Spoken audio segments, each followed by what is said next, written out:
wabarakatuh. Kami dari kelompok 1 akan mempresentasikan hasil diskusi makalah kami yang berjudul Elastisitas Penawaran.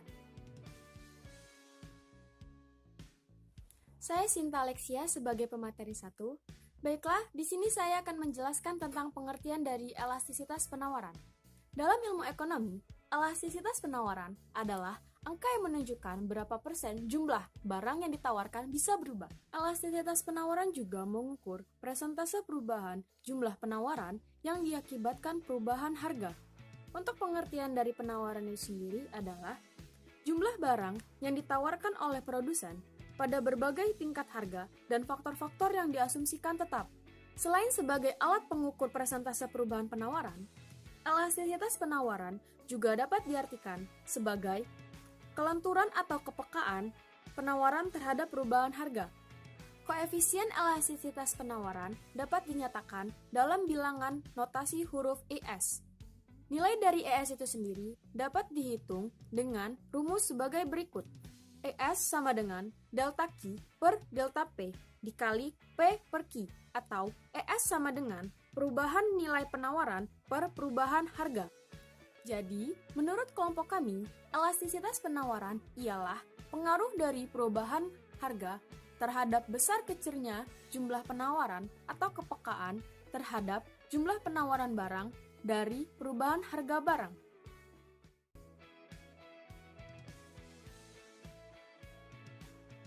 Assalamualaikum warahmatullahi wabarakatuh. Saya Eliana Hoirul Rizky sebagai pemateri 2 yang akan menjelaskan tentang macam atau jenis-jenis elastisitas. Jadi, elastisitas penawaran itu terbagi menjadi 5. Yang pertama, penawaran elastis, yang kedua penawaran inelastis, yang ketiga penawaran uniter, yang keempat penawaran inelastis sempurna, dan yang kelima yaitu penawaran elastis sempurna.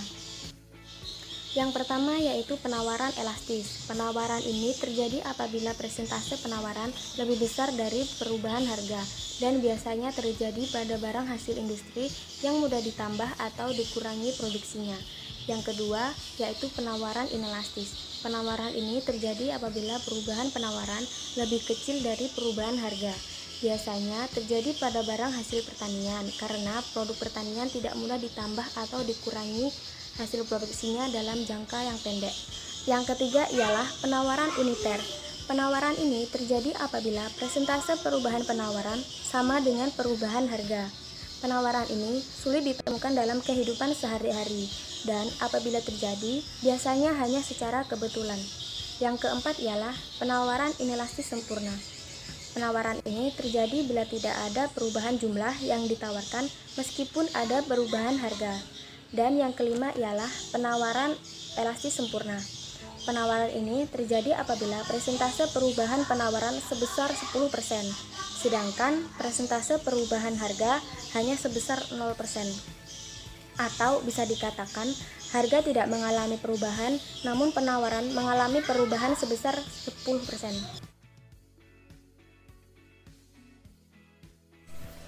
Perkenalkan, nama saya Alfa Ramadan. Saya sebagai pemateri dari kelompok 1 yang ingin menjelaskan tentang cara pengukuran elastisitas penawaran supply. Rumus koefisien elastisitas penawaran adalah sebagai berikut. Dalam elastisitas perhitungan elastisitas supply ada beberapa rumus, yaitu elastis point. Elasticity adalah derajat kepekaan perubahan harga pada suatu titik perubahan permintaan. Digunakan untuk menghitung koefisien elastisitas harga penawaran pada suatu titik tertentu pada kurva penawaran. Contohnya sebagai berikut. Yang kedua adalah elastisitas Brewster. Elastisitas Brewster adalah derajat kepekaan perubahan harga di antara dua kejadian perubahan permintaan. Dengan kata lain, elastisitas Brewster adalah elastisitas di antara dua titik. Digunakan untuk menghitung koefisien elastisitas harga penawaran antara dua titik koordinat P, Q pada suatu kurva penawaran. Dan rumusnya sebagai berikut. Baik, tentang cara penghitungan elastisitas supply. Assalamualaikum, saya Aulia Oktaviani. Saya akan melanjutkan materi selanjutnya. Faktor-faktor yang menentukan elastisitas penawaran. A. Jenis produk. Kurva penawaran produk pertanian umumnya inelastis, sebab produsen tidak mampu memberikan respon yang cepat terhadap perubahan harga.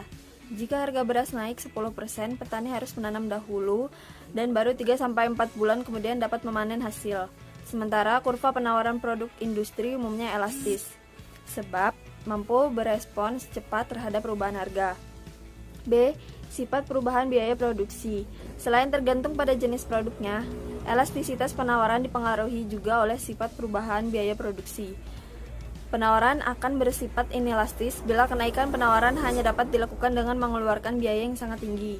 Biaya produksi akan meningkat dengan cepat atau lambat apabila produksi ditambah tergantung pada beberapa faktor, antara lain 1. Tingkat penggunaan kapasitas perusahaan. 2. Kemudahan memperoleh faktor-faktor produksi. Selanjutnya C. Jangka waktu. Jangka waktu juga mempengaruhi besaran elastisitas penawaran. Jika kita bertanya berapa banyak permintaan atau penawaran berubah karena perubahan harga, yang harus diperjelas adalah dimensi waktu perubahannya. Jika dimensi waktu 1 tahun atau kurang, kita berbicara tentang elastisitas jangka pendek. Namun, jika lebih dari 1 tahun, kita berbicara tentang elastisitas jangka panjang. Di dalam menganalisis pengaruh waktu kepada elastisitas penawaran biasanya dibedakan menjadi 3 jenis, antara lain 1. Masa amat singkat adalah jangka waktu di mana para penjual tidak dapat menambah penawarannya. 2. Jangka pendek. Dalam jangka pendek, kapasitas alat produksi yang ada tidak dapat ditambah. 3. Jangka panjang. Produksi dan jumlah barang yang ditawarkan dapat dengan mudah ditambah dalam jangka panjang. Assalamualaikum warahmatullahi wabarakatuh.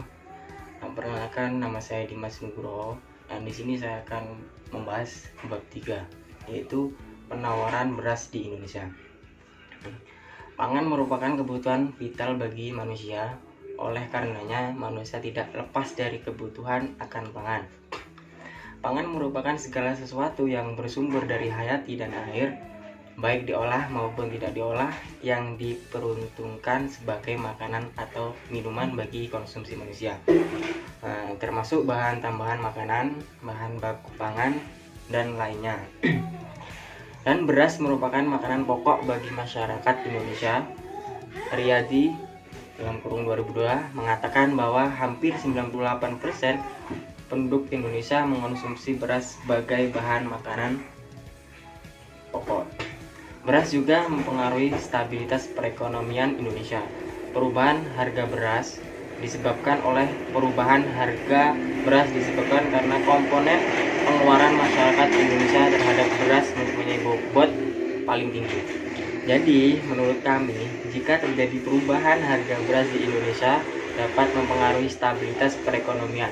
Hal ini disebabkan karena peningkatan kesediaan beras lebih kecil dibanding jumlah penduduk. Beras tidak hanya digunakan sebagai komoditas stabilitas ekonomi, tetapi sudah berkembang menjadi komoditas politik dan keamanan.